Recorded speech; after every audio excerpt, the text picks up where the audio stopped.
지금부터 오딘을 위한 잔치라는 게임에 대한 설명을 시작하도록 하겠습니다. 이 게임은 오딘을 위한 잔치, 영어로는 Feast for Odin이라는 게임이고요.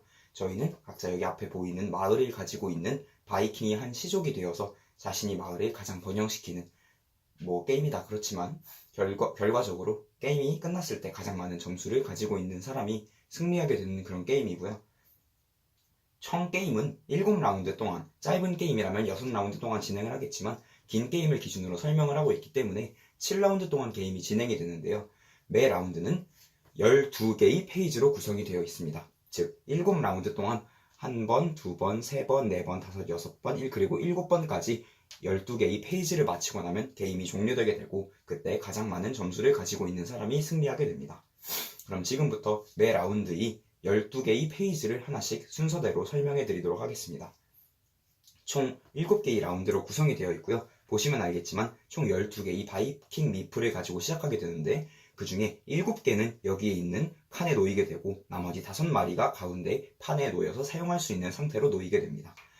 매 라운드의 제일 첫 번째 페이지는 새로운 바이킹을 데려오는 시간입니다. 매 라운드 첫 번째 페이지 때 여기에 있던 바이킹을 가져오게 됩니다. 즉 여기에 남아있는 바이킹들은 현재 몇 개의 라운드가 남아있는지 나타내어주는 라운드 마커 같은 역할을 하게 됩니다. 그리고 두 번째 페이지에서는 수확을 하게 됩니다. 매 라운드는 1, 2, 3, 4, 5, 6, 7 여기에 바이킹을 가져온 그 라운드 아래에 보시면 몇 개의 수확을 하는지가 쓰여 있습니다. 1번을 수확한다. 1번부터 2번, 1번부터 3번, 그리고 1번부터 4번까지 농작물들을 수확한다.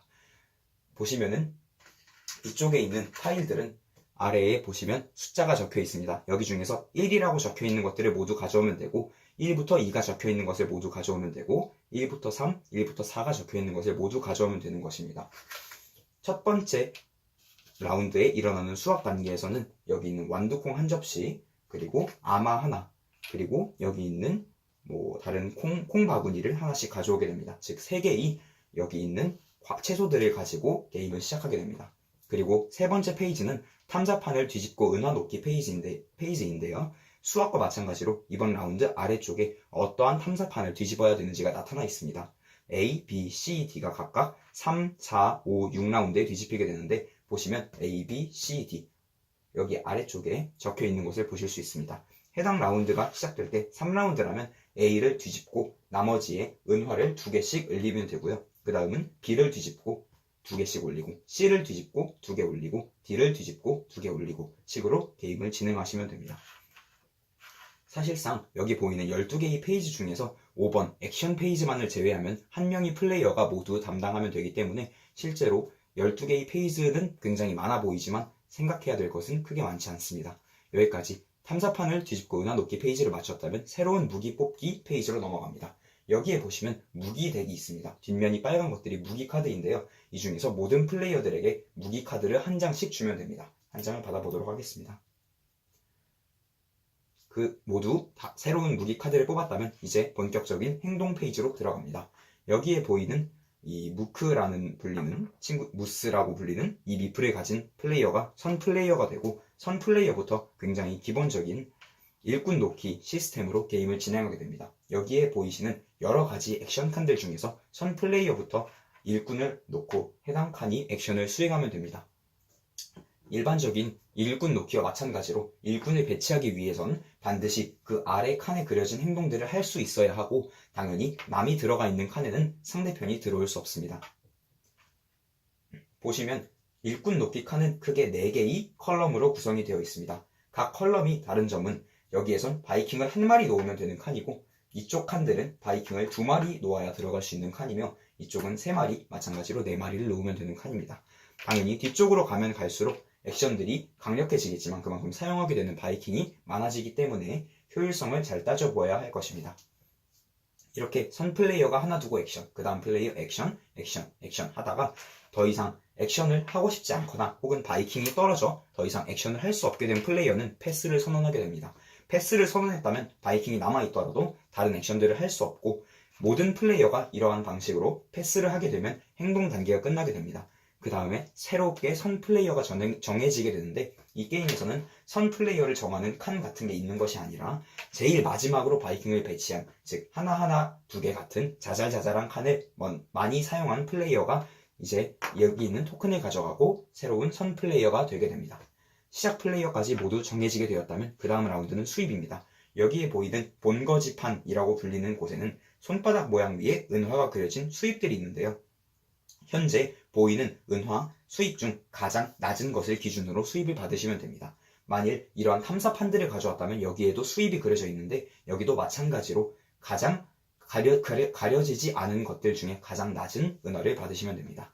모두 수입을 받았다면 다음 단계는 가축 번식입니다. 우베이 게임이 을에 그렇듯이 이 게임에도 동물을 키우는 요소가 존재합니다. 저희는 양과 소 두 종류의 가축을 키울 수 있는데 이 동물들은 가축을 2마리 이상 모으게 되면 번식하게 됩니다. 2마리가 있다면 가축 번식 페이지에 1마리를 뒤로 뒤집습니다. 뒤집으면 임신한 상태가 되고요. 이제 1년이 지나서 즉 한 라운드가 지나 다시 가축 번식 페이지가 되면 임신한 양이 출산을 하게 되고 1마리를 새로 데려오시면 됩니다.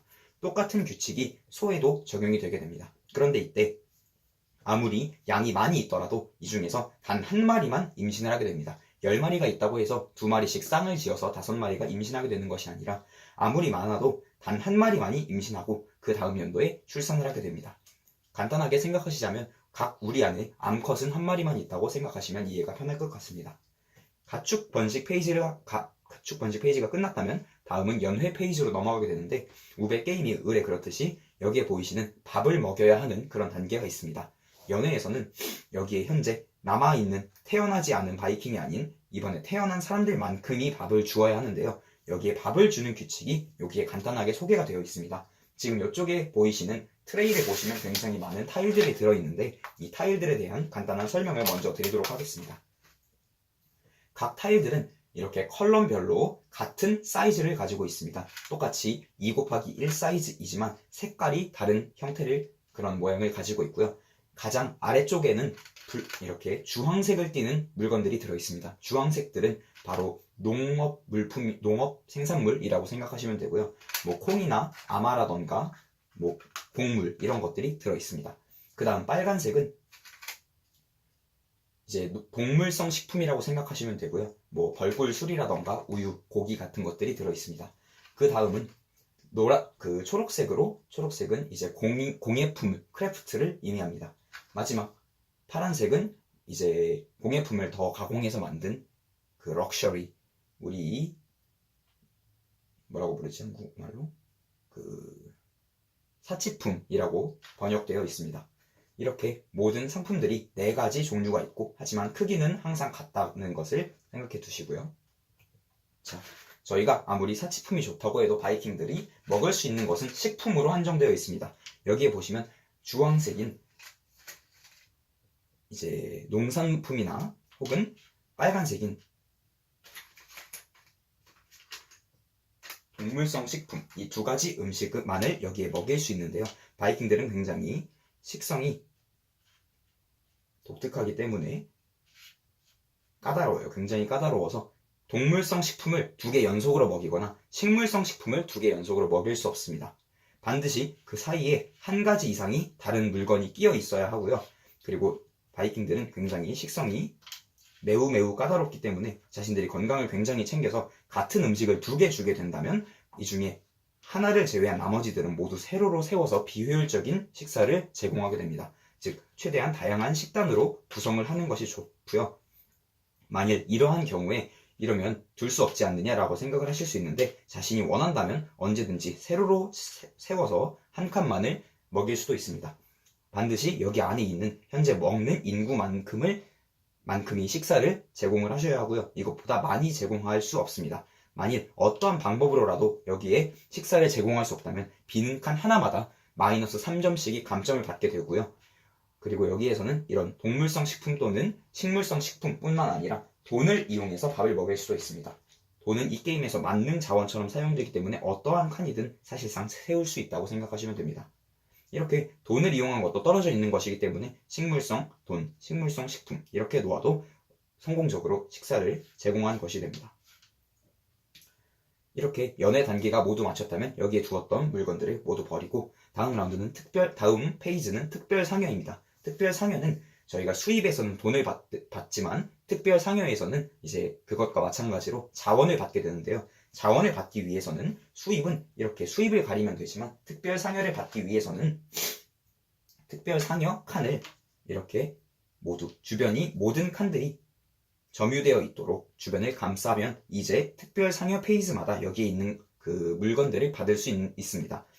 자원을 주거나 혹은 일부 좋은 타일들을 주거나 어떤 섬에서는 동물들을 양 같은 것을 주기도 하기 때문에 굉장히 이러한 특별 상여를 잘 이용하셔서 많은 것들을 받으셔야지 게임의 승리에 가까워지실 수 있습니다.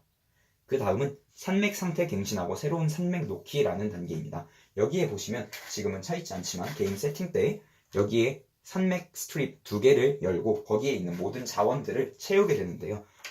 매 라운드 각 산맥에서 가장 왼쪽에 남은 자원들 하나를 제거하고 새로운 산맥 타일을 하나 열어서 이곳을 모두 채워주시면 됩니다. 여기에 보시면 많은 자원들이 있는데 이 자원들의 종류를 간략히 말씀드리도록 하겠습니다. 가장 왼쪽에 보이는 것은 보시다시피 나무입니다. 나무는 다양한 곳들에 쓰이게 되고요. 그 옆에는 돌이 있죠. 돌도 마찬가지로 나무와 같이 다양한 건축이나 조선 액션 등을 할 때 재료로 들어가게 됩니다. 여기에 보이시는 것은 철광석입니다. 이 광석은 일부 약탈이나 사냥 같은 것에 있어서 주사위 수치를 보정해주는 역할을 한다고 생각하시면 됩니다. 이렇게 산맥 상태까지 갱신하고 새로운 산맥을 놓았다면 다음 페이지에는 이제 다음 라운드에 할 액션들을 위해 여기에 남아있던 모든 바이킹들을 다시 여기로 가져오시면 됩니다. 이런 시퀀스가 총 7번 반복되고 나면 게임이 종료되게 됩니다. 자, 그러면 여기 있는 행동 페이지에서 여러분들이 할 수 있는 액션들에 대해서 간략하게 설명을 드리도록 하겠습니다. 여기에 보시면 친절하게 게임 시작 시 어떠한 물건들을 가져가는지가 쓰여 있습니다. 자, 보시면 알겠지만 시작 직업 하나, 무기 3개, 그리고 벌꿀술 타일 하나를 가지고 게임을 시작하게 되고요. 어떠한 돈이나 다른 자원들도 주어지지 않기 때문에 여기에서 얻어서 자급자족 하셔야 합니다. 자, 액션 칸들은 잘 보시면 같은 색깔들로 칠해져 있기 때문에 이것들은 비슷한 종류, 비슷한 액션들을 제공하는 칸이라고 보시면 됩니다.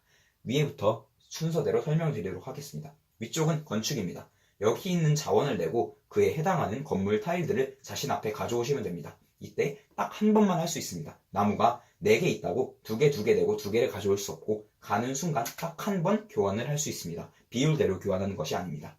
여기 위에 3개는 자원을 내고 건물들을 짓는 것이고요. 조선은 이 자원을 내고 여기 있는 배들을 가져오는 것입니다. 배들은 작은 배는 3개까지, 큰 배는 2개를 합쳐서 4개까지 가지고 있을 수 있습니다. 배를 어디에 사용하는지는 나중에 설명드리도록 하겠습니다.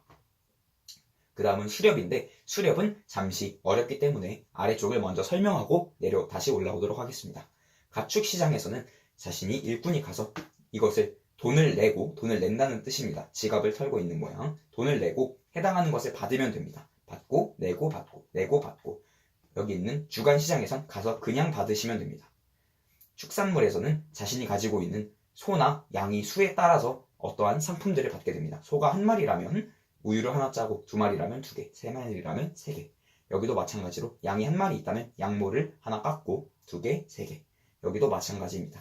여기까지 모든 설명이 끝났고요. 그 다음은 공예입니다. 공예에서는 저희가 가지고 있던 어떠한 상품들을 이제 교환하는 타일들을 교환할 수 있는데요. 예를 들어 여기에 들어가게 되면 아마를 가공하여 아마포로 바꿀 수 있고 여기에 들어가게 되면 여러가지 가죽들을 가공해서 옷을 만들 수 있고요. 여기에선 철광석을 이용해서 여기에 보이시는 철제 물품들을 제조할 수 있습니다. 여기도 마찬가지로 무언가를 내고 받고 라고 생각하시면 됩니다. 여기까지 공예 칸이었고요. 그 다음은 산맥과 교역. 여기가 저희가 자원을 얻을 수 있는 주요한 칸인데요. 보시면 한 가지 산맥에서 2개를 가져오기. 제일 앞부터 항상 가져오셔야 하고요. 2개 가져오기. 여기는 하나 가져오기. 이 옆에 있는 아이콘은 잠시 후에 설명드릴게요. 여기는 3개. 3개와 2개. 이때 한 타일에서 3개 가져오고 2개를 가져오는 건 허용되지 않고 반드시 서로 다른 타일 2개에서 3개와 2개 혹은 3개와 2개를 가져오셔야 합니다. 여기는 4개를 가져오고요. 여기는 산맥 타일이 여러 개 깔려 있다면 그중 제일 앞에서 2개씩을 가져오거나 혹은 아래에 있는 액션을 수행하게 되는 그런 공간입니다.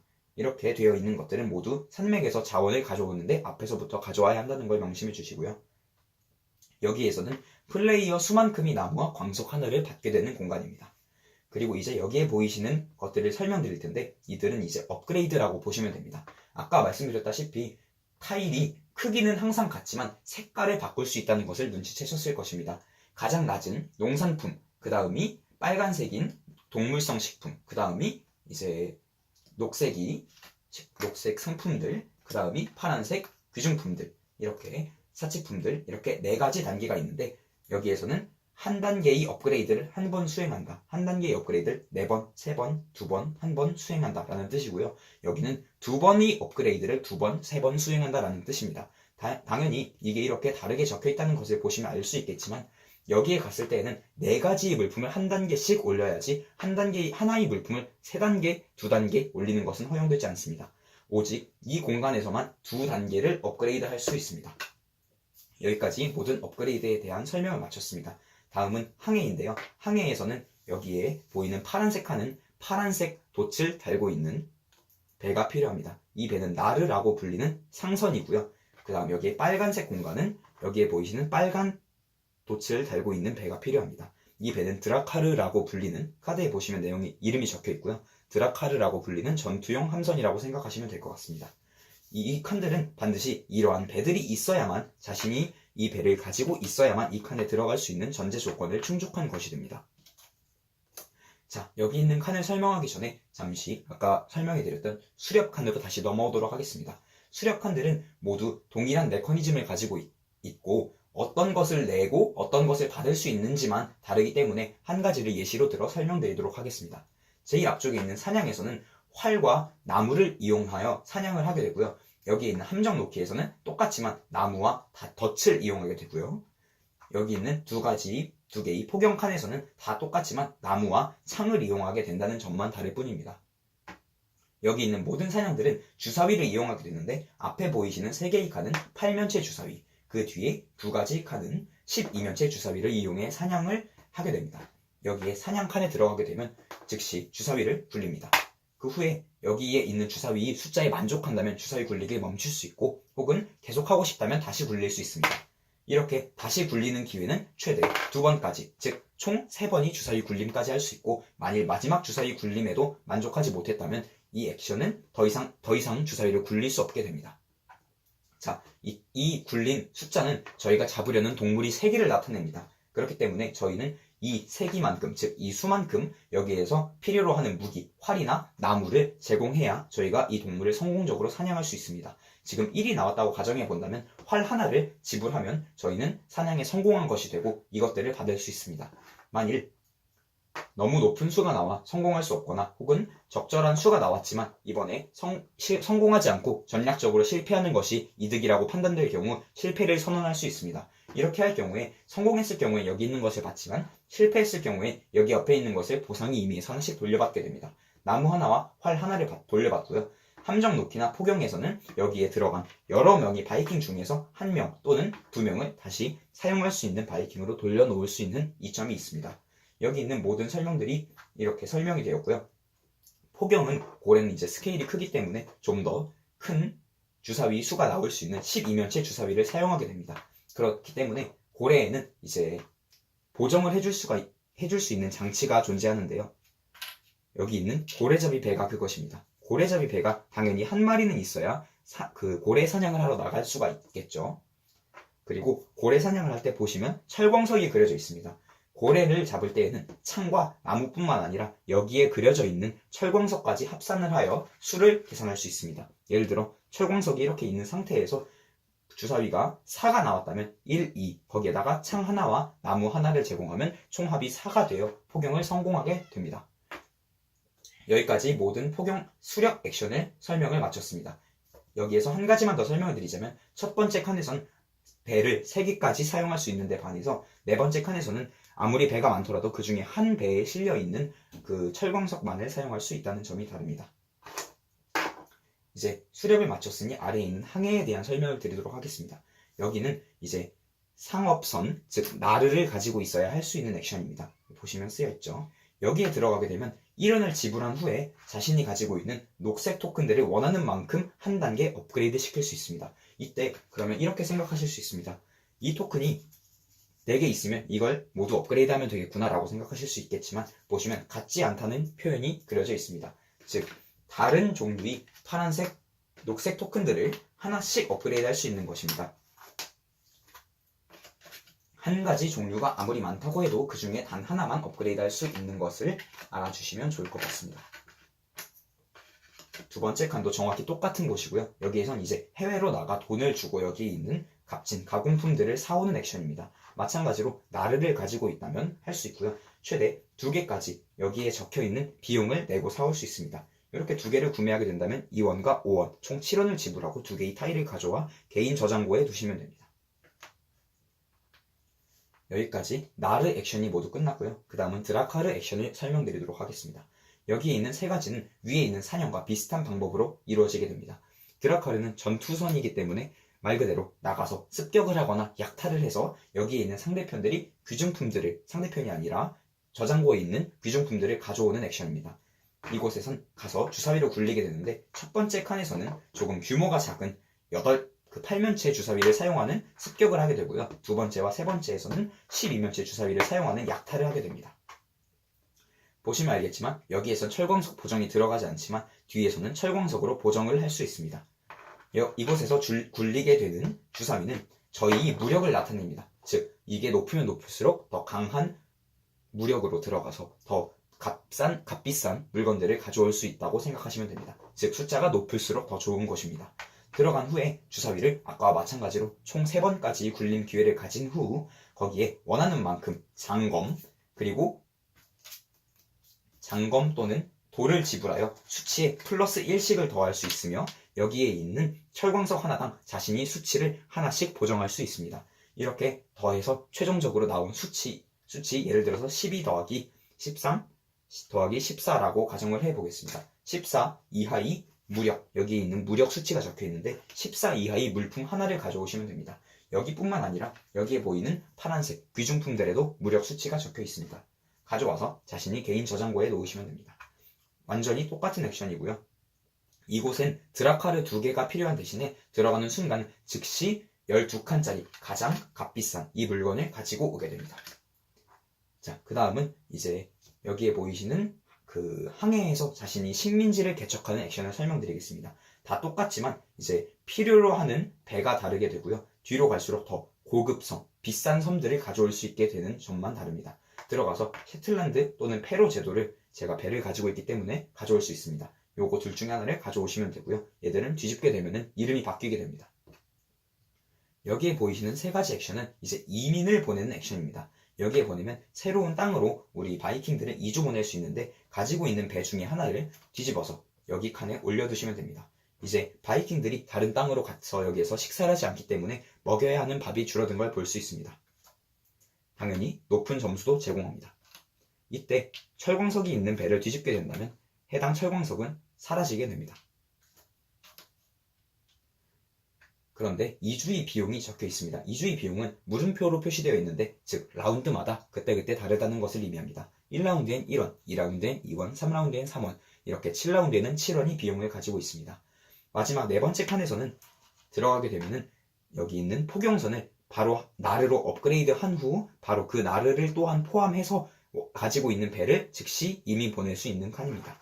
여기 보이는 4개의 칸은 이제 직업을 플레이하게 되는 칸인데요. 여기에 보시면 제일 처음에 받는 시작 직업뿐만 아니라 나중에도 직업을 뽑거나 하는 그런 특수 액션들이 있습니다. 여기에 오면 1원을 받고 카드를 하나 뽑을 수 있고요. 직업 카드를. 여기에서는 비용을 내면 내려놓을 수 있고, 하나에서 2개까지 플레이할 수 있고 직업 카드를 4개까지 플레이할 수 있습니다. 여기까지 모든 액션 공간에 대한 설명을 마쳤는데, 자세히 보시면 제가 한 가지 설명을 안 드린 것이 있습니다. 바로 여기에 작게 보이시는 것인데요. 여기에 있는 3번째 칸과 4번째 칸을 이용할 때에는 굉장히 많은 액션 포인트를 사용하는 것이기 때문에 추가적인 보상을 제공하게 됩니다. 3번째 칸에 있는 액션을 하게 되면 액션을 하기 전에 직업 카드를 하나 받을 수 있고요. 4번째 칸에 있는 액션을 하게 되면 액션을 하기 전이나 후에 직업 카드를 하나 플레이할 수 있습니다. 그럼 여기에서 직업 카드에 대한 간단한 설명을 드리도록 하겠습니다. 직업카드는 총 3종류가 존재합니다. 물론 나중에 B덱이나 C덱을 사용하게 되면 추가적으로 늘어나게 되겠지만 지금은 가장 간단한 A덱을 기준으로 설명드립니다. 3가지, 빨간색, 노란색, 그리고 파란색 직업카드가 존재하는데 모든 직업카드들은 위에 승점이 적혀있고 플레이하게 된 경우에 게임 종료 시 적혀있는 승점을 제공합니다. 노란색 카드는 내는 즉시 여기에 적혀있는 효과를 단 한 번 수행하는 일회성 카드고요. 빨간색 카드는 내려놓는 즉시 내려놓은 이후부터 앞으로 뭐뭐 할 때마다 무엇을 받게 되는 패시브 효과입니다.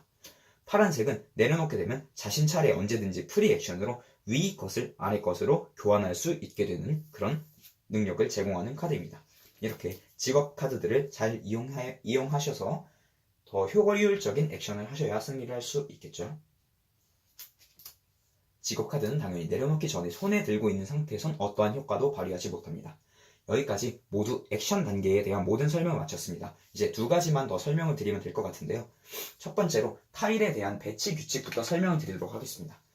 제가 아까 수입을 받을 때 가장 가려져 있지 않은 낮은 숫자를 받는다라고 말씀을 드렸는데, 그렇다면 이곳을 돈으로 채울 수 있다면 하나, 둘, 셋, 넷 이렇게 채우게 되면은 여기에 있는 칸 10개 정도만 채우고 매 라운드 12원이 수입을 받을 수 있는 것이 아니냐라는 의문을 하셨을 것입니다. 그것을 방지하기 위하여 어떠한 수입 칸을 덮기 위해선 반드시 그 왼쪽, 아래쪽, 그리고 그 사이에 둘러싸인 모든 칸들을 덮어야 합니다. 그것이 여기에 보이는 흰색과 검은색 줄무늬로 잘 표시가 되어 있습니다. 이 칸을 덮기 위해선 반드시 여기를 모두 덮어야 하는 것입니다. 그렇기 때문에 여기 있는 칸들만 덮고 높은 수입을 챙기는 전략은 사용하실 수 없습니다. 이 규칙들은 모두 여기에 있는 수입 칸에 대해서도 항상 동등하게 적용이 됩니다. 그리고 각 타일들은 각 타일 판들에 저희가 타일을 배치할 수 있는 판들에 보면 어떤 식으로 타일을 배치할 수 있는지가 적혀 있습니다. 여기에 있는 본거지판과 여기 있는 식민지판에는 여기에 보시면 파란색들을 둘 수 있고요. 그리고 녹색들을 둘 수 있습니다. 파란색과 녹색을 둘 수 있는데요. 파란색들은 이제 저희 마을들에 진열을 할 그런 약탈한 물품들인데, 이제 이런 물품들을 파란색은 귀중품이기 때문에 아무렇게나 둬도 상관이 없습니다. 하지만 녹색인 이제 가공품들은 저희가 이것들을 좀 더 세심하게 배치해야 합니다. 반드시 꼭지점만이 닿아야 하며 면이 닿게 배치할 수 없습니다. 또한 돈과 철광석 또한 여기에 배치하여 한 칸을 막는 데 사용할 수 있습니다. 이런 식으로 이러한 배치는 언제든지 할 수 있는 프리 액션입니다. 이 프리 액션들은 어떤 것을 할 수 있는지 한 번 더 나중에 정리해 드리겠습니다. 여기에 있는 배치 규칙을 아셨다면 여기에 있는 배치 규칙도 쉽게 아실 수 있습니다. 여기는 저희 집이기 때문에 이런 낙농업품이나 이런 식품들도 저장을 할 수 있습니다. 단 이때도 마찬가지로 같은 색깔들끼리는 반드시 꼭지점만 닿아야 하고 다른 종류의 경우에는 면이 닿을 수 있습니다. 그리고 이곳에서는 공예품들도 이런 녹색 상품들도 면이 닿도록 둘 수 있습니다. 조금 더 쉽게 배치할 수 있겠죠. 이러면 모든 배치 규칙에 대한 설명을 마쳤고요. 배치 규칙에 대한 설명은 여기에서 마치도록 하고 다음에 자신이 차례 때 할 수 있는 프리 액션을 설명드리도록 하겠습니다. 여기 있는 타일들도 파란색 타일과 똑같이 취급하기 때문에 뭐 아무렇게나 두셔도 상관없습니다. 다른 타일들과 붙을 수 있고요. 이 타일들은 특수 타일이라고 불립니다. 자신이 차례할 수 있는 특수 액션들은, 프리 액션들은 어떤 것이 있느냐? 첫 번째, 아까 말씀드린 내려져 있는 직업 카드의 프리 액션 활용하기. 두 번째, 가지고 있던 철광석을 배에 싣기. 당연히 액션을 하는 도중에 할 수는 없고 액션을 하기 전이나 후에만 할 수 있는 프리 액션이고요. 한번 들어간 철광석은 다시는 빼올 수 없다는 점도 기억해 주시기 바랍니다. 또한 아까 말씀드린 타일을 배치하는 것도 자신 차례 할 수 있는 프리 액션입니다. 당연하겠지만 이러한 타일을 배치해서 여기에 있는 제한선 밖으로 나가게 절대 배치할 수 없고요. 타일이 오버랩 되게 배치할 수 없습니다. 일부 타일들을 보시면 녹색 선이 그려져 있는데요. 이런 곳들도 마찬가지로 절대 덮을 수 없는 공간입니다. 좀 더 퍼즐 요소를 가미하기 위해 추가되어 있는 그런 요소라고 생각하시면 될 것 같습니다. 이런 식으로 게임을 진행하다가 총 7번째 라운드까지 끝나게 되면 7번째 라운드 마지막에는 특별 상여를 받지 않고 연회 단계까지 해서 밥을 먹이고 나서 게임이 끝나게 됩니다. 게임이 끝나게 되면 굉장히 다양한 곳들에서 점수를 받게 되는데 어떤 곳에서 받는지 여기에 있는 점수표에 잘 나와 있습니다. 자신이 가지고 있는 배에 달려있는 승점, 2주를 보낸 곳에 대한 승점, 그리고 자신이 가지고 있는 식민지 보드에 대한 승점들을 받게 되고요. 가지고 있는 가축은 점수가 적혀 있습니다. 그뿐만 아니라 가지고 온 모든 건물들에도 승점이 달려 있고요. 그리고 자신 앞에 내려놓은 직업들에 대한 승점, 거기에 자신이 가지고 있는 남은 은화, 그리고 마지막에 받는 최종 수입, 결국 은화로 전환이 될 것이니까 똑같은 것이겠지만 최종 수입을 더하고 거기에 만일 이 타일, 잉글랜드 왕관을 가지고 왔다면 이 점을 추가로 받게 됩니다. 거기에서 만일 여기에 남아있는 모든 마이너스 포인트들을 제거하고 난 다음에 뺀 다음에 그때 받게 된 점수가 자신의 최종 점수고 이 점수가 가장 높은 분이 게임에서 승리하게 됩니다. 지금까지 오딘을 위한 잔치에 대한 설명이었습니다.